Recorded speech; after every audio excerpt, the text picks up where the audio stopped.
निलंबित कशाला करता, त्याला घरी पाठवा. आणि जर एखादा कॉन्ट्रॅक्टर जबाबदार असेल तर त्याच्यावर मोठ्या प्रमाणात कारवाई करा, त्याच्यावर मनुष्यवधाचा गुन्हा त्याच्यावर तुम्ही टाका.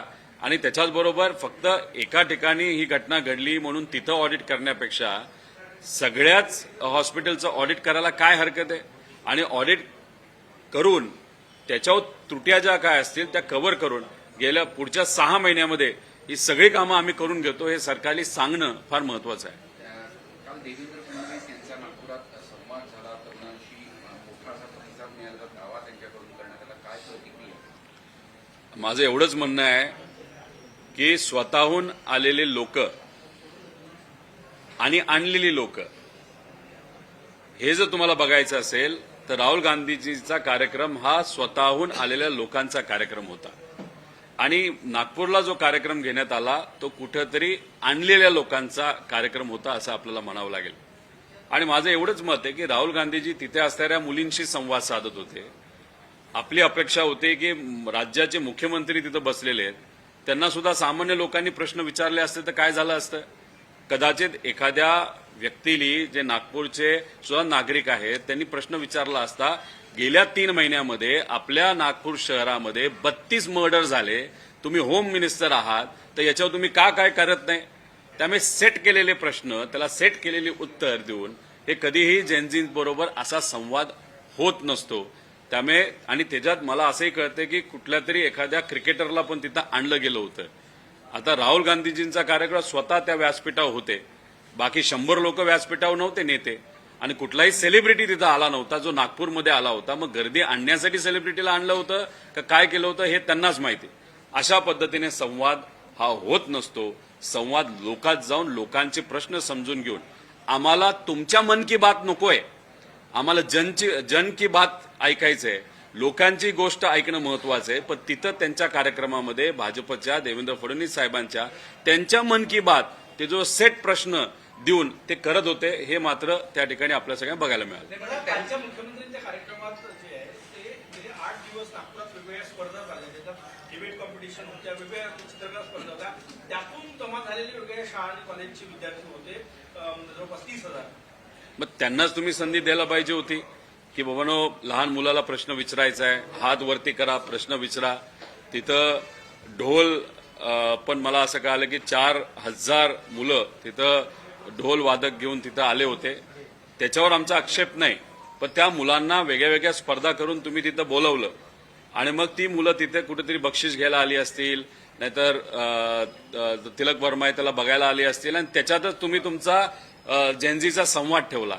मग कार्यक्रम तुम्ही घेतला का राहुल गांधीजींचा कार्यक्रम झाला म्हणून?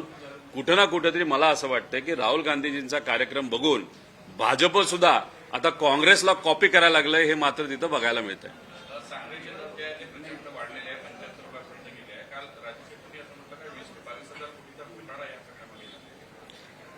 विषय कसा आहे, एक तर साखर कारखान्यांकडे जी काय साखर आहे ती काय खूप मोठ्या प्रमाणात आहे असं नाही.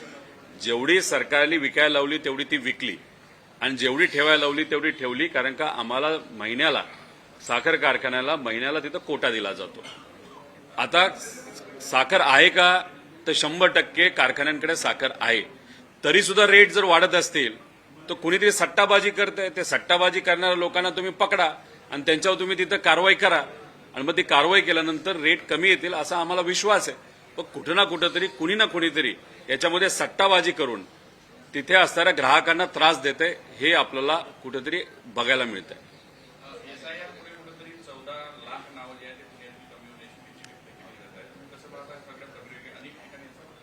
नागपूरमध्ये सुद्धा मोठ्या प्रमाणात नावं कमी झाली. 2,06,00,000 नावं अख्ख्या महाराष्ट्रातून कमी झालेली आहे. म्हणजे आधी आपण 9,72,00,000 मतदार आपल्या महाराष्ट्रात होते, त्याच्यातून आता राहिले किती तर 7,60,00,000. कमी होण्याचं कारण आम्ही समजू शकतो, मृत्यू ज्यांचा झालाय, जे परमनंटली दुसरीकडे गेलेत हे झाले ते आम्ही मान्य करतो.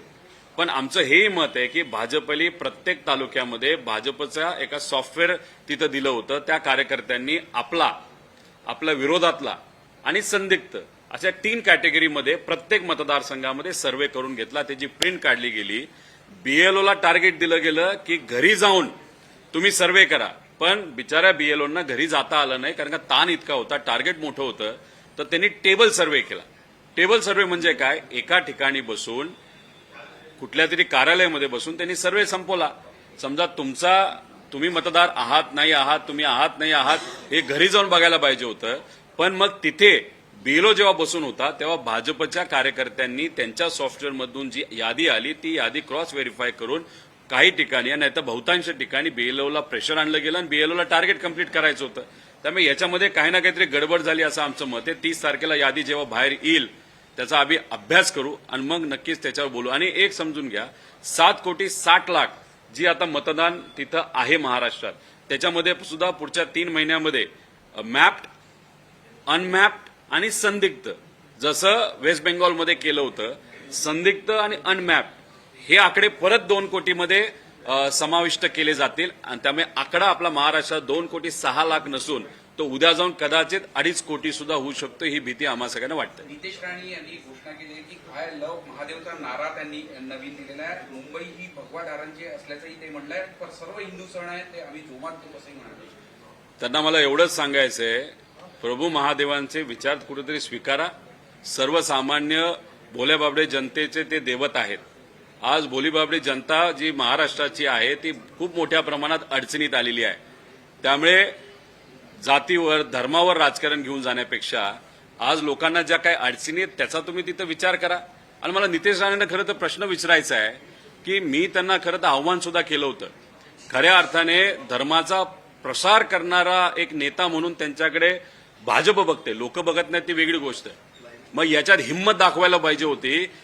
पवित्र अयोध्यामध्ये जेव्हा लोकांनी 10,000 रुपये, 100 रुपये, 1,00,000 रुपये जे काही पैसे तिथं देऊन प्रभू श्रीरामांचं मंदिर तिथं बांधलं, त्याच्यामध्ये जो 1,500 कोटीचा भ्रष्टाचार झाला, तेव्हा तुम्ही कुठल्या राजकीय बिळामध्ये जाऊन लपला होता असा नितेश राणेंना मी प्रश्न करतो.